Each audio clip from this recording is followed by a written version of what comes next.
اقرأ باسم ربك الذي خلق خلق الإنسان من علق اقرأ وربك الأكرم الذي علم بالقلم علم الإنسان ما لم يعلم كلا إن الإنسان ليطغى أن رآه استغنى إن إلى ربك الرجعى أرأيت الذي ينهى عبدا إذا صلى أرأيت إن كان على الهدى صدق الله العظيم.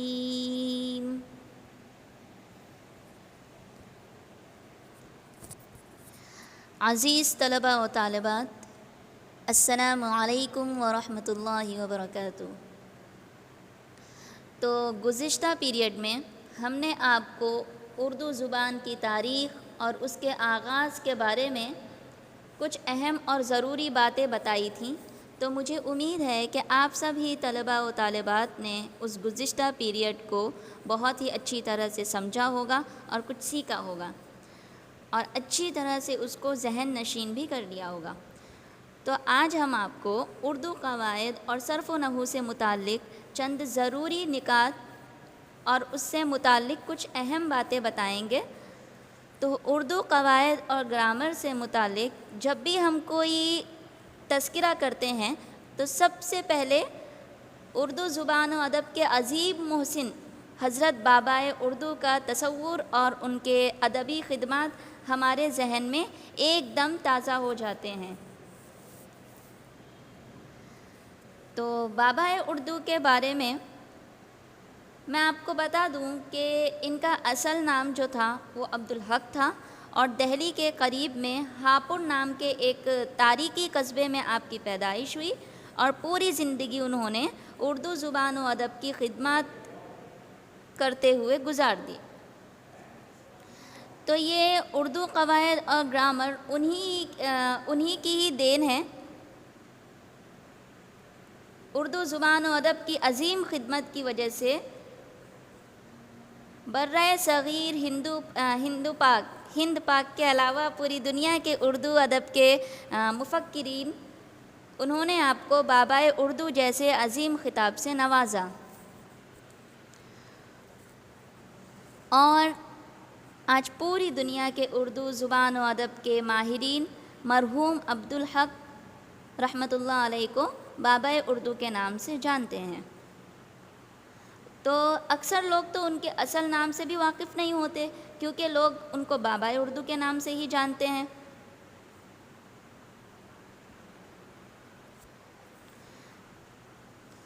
تو آپ نے عربی، اردو، ہندی، ترکی اور سنسکرت زبان کے ماہر بھی تھے۔ آپ ہی کی کوششوں کا نتیجہ ہے کہ آج ہمارے سامنے اردو قواعد، صرف و نحو کا ایک عظیم سرمایہ اور کارنامہ موجود ہے۔ تو عزیز طلباء و طالبات، بابائے اردو نے ہم کو بتایا کہ انسان روز مرہ کی گفتگو اور بات اور بول چال میں جتنے بھی الفاظ استعمال کرتے ہیں وہ 3 حالات سے خالی نہیں ہوتے۔ کتنے حالات سے؟ جی 3 حالات سے خالی نہیں ہوتے۔ تو یا تو وہ اسم ہوگا، یا فعل ہوگا، اور یا حرف ہوگا۔ تو آج میں آپ کے سامنے انہی چیزوں کے بارے میں کچھ تفصیلات پیش کروں گی۔ آپ کو بہت ہی غور سے اپنے سبق کو سننا ہے، سمجھنا ہے، ریوائز کرنا ہے، پھر سے ریپیٹ کرنا ہے، تاکہ کچھ بھی معلومات جو ہے اس سے آپ محروم نہ رہیں، ساری چیزیں اچھی طرح سے آپ کو سمجھ میں آ جائیں، کیونکہ یہ کلاس دوبارہ نہیں ہوگی انشاءاللہ جب اسکول سٹارٹ ہو جائیں گے تب، تو اس لیے آپ کو یہ میں ریوائز کرا دوں گی، ایک بار دہرا دوں گی سبق کو، تو اس لیے اچھی طرح سے اس کو آپ سمجھ لیجئے تاکہ آپ کو بعد میں پریشانی نہ ہو۔ تو میں نے آپ کو ابھی بتایا کہ روزمرہ کی گفتگو اور بول چال میں ہم اسم، فعل اور حرف کا استعمال کرتے ہیں، تو لہٰذا سب سے پہلے میں آپ کو اسم کے بارے میں کچھ تفصیلات پیش کروں گی۔ تو چلیے اسم کے بارے میں سمجھتے ہیں کہ اسم کیا ہوتا ہے۔ تو اسم کا معنی ہے نام، یعنی کسی بھی جاندار یا بے جان چیز کا نام، کسی بھی جاندار یا بے جان چیز کا نام یعنی صرف نام کو کہتے ہیں اسم، جسے کہیں گے انگلش میں ناؤن۔ اور اس کی کتنی قسمیں ہیں؟ اسم کی 2 قسمیں ہیں، اسم خاص اور اسم عام۔ تو اسم خاص کا مطلب ہے کسی بھی انسان یا مقام کا نام، جیسے محمد اور سورت۔ تو دیکھیے پہلی مثال میں ہم نے لیا ہے محمد، تو میں نے جیسے کہ آپ کو اس کی تعریف میں بتایا کہ کسی بھی انسان کا نام، تو انسان کے نام میں محمد آ گیا، یا پھر کسی بھی مقام کا نام، کسی بھی جگہ کا نام، کسی بھی بے جان چیز کا نام، تو وہ ہو گیا سورت۔ تو دونوں ہیں نام، تو اسے کہیں گے اسم۔ تو اور اسم خاص کو دیکھ لیتے ہیں اب کہ اسم خاص کسے کہتے ہیں۔ تو اسم خاص کہیں گے تمام افراد کے لیے جو استعمال ہوتا ہو، وہ اسم جو ایک ہی قسم کے تمام افراد کے لیے استعمال ہوتا ہو، جیسے آدمی، گھوڑا، درخت اور کتاب۔ آدمی ہے، سارے آدمی ایک ہی قسم کے ہیں، انسان ہیں، ہے نا، تو اس میں ہم ان کو بولیں گے کہ آدمی، بہت سارے آدمی ہیں، یہ کیا ہو گیا، اس میں عام ہو گیا، عام آدمی۔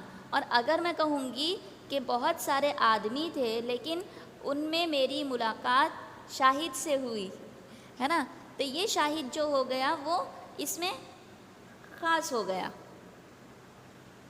تو آپ کو اچھی طرح سے پتہ چل گیا ہوگا۔ تو دیکھیں یہاں تک تو ہم لوگوں کو بہت اچھی طرح سے معلوم ہے، کیونکہ ہم پڑھتے رہتے ہیں۔ اب آگے جو میں آپ کو بتانے جا رہی ہوں، آپ کو وہ بہت اچھی طرح سے سمجھنا ہے۔ تو اب ہم اسم خاص کی قسمیں دیکھ لیتے ہیں۔ ویسے تو اسم خاص کی بہت ساری قسمیں ہیں، لیکن میں آپ کو ان میں مشہور 4 قسمیں بتاؤں گی جو آپ کو یاد رکھنا ہے، یاد کرنا ہے۔ تو سب سے پہلے دیکھیے خطاب، آپ کو اوپر اسکرین پر دکھ رہا ہے، اس کو آپ اچھی طرح سے دیکھ لیجئے، اور بہتر یہ ہے کہ آپ اس کو لکھ بھی لیجئے گا۔ تو خطاب کسے کہتے ہیں؟ جو بادشاہ یا سرکار کی طرف سے ملتا ہے یا دیا جاتا ہے، جیسے سر سید احمد خان۔ تو اس میں ان کا نام سر سید احمد خان نہیں تھا، سر جو ہے ان کو عزت کے طور پہ، رسپیکٹ کے طور پہ ان کو سرکار نے دیا تھا، تو یہ جو سر ہے یہ ہو گیا خطاب۔ تو دوسری قسم پر چلتے ہیں۔ دوسری قسم ہے لقب، جو کسی کی خصوصیت یا کسی کی صفت کی وجہ سے پڑ گیا ہو، جیسے موسیٰ علیہ السلام کا لقب کیا تھا؟ کلیم اللہ۔ کلیم اللہ کیوں ان کا یہ لقب ان کو کیوں دیا گیا تھا؟ کیونکہ وہ اللہ تبارک و تعالیٰ سے بات کیا کرتے تھے، ہے نا، یہ خصوصیت تھی۔ تو دوسری مثال بھی آپ کے سامنے میں نے پیش کر دی ہے، اور آپ کا ہوم ورک یہ رہے گا کہ جیسے میں نے آپ کو خطاب میں ایک مثال بتائی ہے کہ سر سید احمد خان، اس میں سر خطاب ہے، تو آپ کو ایسی 2 مثالیں اور لکھ لینا ہے۔ اور پھر دوسرا ہے کلیم اللہ، جیسے میں نے بتایا، آپ کچھ بھی دوسرا لکھ سکتے ہیں، جیسے آپ صلی اللہ علیہ وسلم کا حبیب اللہ تھا لقب، بہت سارے لقب تھے نا، ویسے آپ کچھ بھی لکھ سکتے ہیں۔ اس کی 2 مثالیں، تو سارے یہ چاروں پوائنٹ کے آپ کو 2 مثالیں لکھ کر لانا ہے۔ اب تیسرے پوائنٹ پر آتے ہیں، عرف۔ ہاں، تیسرا پوائنٹ ہے عرف۔ وہ نام جو محبت یا نفرت کی وجہ سے پڑ جائے۔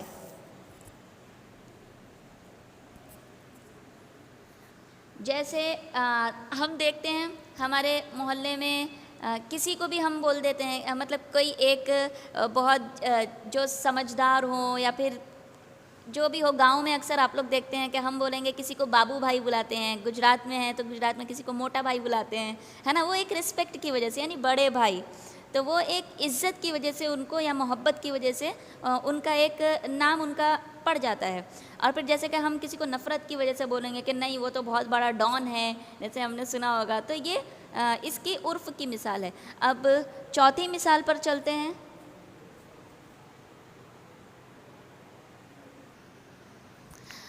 تو چوتھی مثال ہے تخلص۔ اس میں شاعر اپنے اصلی نام کے بجائے ایک قلمی نام کا استعمال کرتے ہیں، جو کہ آپ کو بہت اچھی طرح سے میں کئی بار آپ کو سمجھا چکی ہوں۔ غزل وغیرہ جب میں آپ کو پڑھاتی ہوں تب میں آپ نے میرے سبق میں اس کے بارے میں سنا ہوگا، جو آپ کو بہت اچھی طرح سے یاد ہے۔ تو جب شاعر شعر میں اپنے نام کے بجائے اپنا ایک قلمی نام استعمال کرتے ہیں تو اسے کہتے ہیں تخلص، جو کہ جیسے جوش ہو گیا، جگر ہو گیا، حالی ہو گیا۔ حالی کا اصل نام کیا تھا؟ محمد الطاف حسین، ہے نا، تو محمد الطاف حسین سے انہیں بہت کم لوگ جانتے ہیں، ہاں حالی کے نام سے ان کو بہت سارے لوگ جانیں گے۔ تو کبھی کبھی ایسا ہوتا ہے کہ تخلص بہت زیادہ مشہور ہو جاتا ہے اور اپنا اصل نام جو ہے وہ چھپ جاتا ہے، اتنا لوگ اس کو جانتے نہیں ہیں۔ تو یہ ہو گیا ہمارا اس میں خاص کی قسمیں۔ اب چلتے ہیں اسم عام کی قسمیں۔ تو اسم عام کی بھی اسی طرح بہت ساری قسمیں ہیں، جن میں 4 قسمیں میں آپ کو بتاتی چلوں۔ تو سب سے پہلی قسم ہے اسم کیفیت، جس سے کسی چیز کی کیفیت یا حالت معلوم ہوتی ہو۔ اس میں کیفیت یعنی کیفیت اردو کا لفظ استعمال ہوتا ہے زیادہ ہماری بول چال میں، تو یہ ہم سن کر ہی سمجھ سکتے ہیں کہ ہاں اس میں کیفیت یعنی کسی چیز کے بارے میں کسی کی کیفیت بتانا ہو۔ تو جیسے سختی، نرمی، صحت، تندرستی وغیرہ، اس میں سختی کیا کسی چیز کی کیفیت دکھ رہی ہے نا، کہ جیسے کہ انڈا ہے، نہیں انڈا بہت سخت ہے، تو اس میں اس کی کیفیت دکھ گئی کہ وہ کس کیفیت میں ہے۔ تو دوسری قسم ہے اسم ظرف۔ تو اسم ظرف وہ اسم ہے جس میں جگہ یا وقت کا معنی معلوم ہو۔ یہ آپ لوگوں نے ابھی تک نہیں پڑھا تھا تو اس کو اچھی طرح سے ذہن نشین کر لیجئے۔ وہ اسم ہے، اچھا اور دوسری بات دیکھیے، اس میں کیفیت، اس میں ظرف، اس میں آلہ، اور آخری جو اس قسم ہوگی وہ ہوگی اس میں جمع۔ یہ سارے اسم ہی ہوں گے، فعل میں کبھی نہیں آئیں گے۔ تو اس میں ظرف ایک ایسا اسم ہے جس میں کسی جگہ کا یا وقت کا معنی معلوم ہو، جیسے میدان، باغ، باغیچہ۔ یہ ہو گیا میدان اور باغ، کیا ہو گیا؟ جگہ کا معنی آ گیا، اس میں ظرف ہو گیا۔ اور پھر بعد میں وقت کا کس طرح ہوگا؟ جیسے صبح کا وقت یا 9:30 بجے، تو اسے کہیں گے اس میں ظرف۔ اس میں ظرف میں 2 چیزیں آتی ہیں، ایک تو جگہ کا معنی معلوم ہوتا ہے اور دوسرا وقت بتایا جاتا ہے۔